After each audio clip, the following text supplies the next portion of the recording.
বরের একটু শরীরটা খারাপ, মেয়েকে আজকে স্কুলে নিয়ে যেতে পারবে না, আমাকে একা হাতেই সব গুছিয়ে দিতে হবে মেয়েকে। ঘুম থেকে উঠেই আগে আলু সিদ্ধ ভাত বসিয়ে দিলাম, মেয়ে স্কুলে খেয়ে যাবে। এদিকে ওকে দেখো আদর করে তুলছি, ওকে আদর করে তুলতে আমার ভীষণ ভালো লাগে। অনেকদিন পর ওকে কোলে তুললাম, তাও বলছে মাম্মা আমাকে কোল দিয়ে নামাও। আমার মেয়ে না ভীষণ বুঝদার, ও তো জানে মাম্মার পেটুতে ছোট বেবি আছে, তাই জন্য ওকে কোল দিয়ে নামিয়ে দেখো চুলটা বেঁধে দিলাম। বাথরুমে নিয়ে এসে ওকে ব্রাশ করিয়ে স্নান করে দিয়েছি, দিয়ে দেখো স্কুল ড্রেসও পরিয়ে দিয়েছি।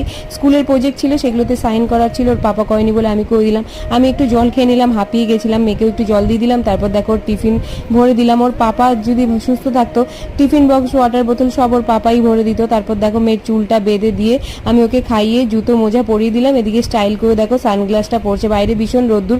তারপর ওর ব্যাগটা নিয়ে বেরিয়ে পড়লাম। আজকে যেহেতু পাপা নিয়ে যাবে না, দাদুর সাথে যাবে, তাই দেখো স্কুটির সামনে উঠে আমাকে টাটা বলে স্কুলের জন্য বেরিয়ে পড়লো। আমি চলে আসলাম ঘরে। আজকে না ভীষণ বাজে একটা আমাবস্যা, আজকে সারাদিন আর ঘর থেকে বেরোবো না। তারপরে আসলাম আমার মাতাজি আমার জন্য টিফিন নিয়ে ছোলার ডাল আর লুচি, এটাই আজকে ব্রেকফাস্ট করলাম।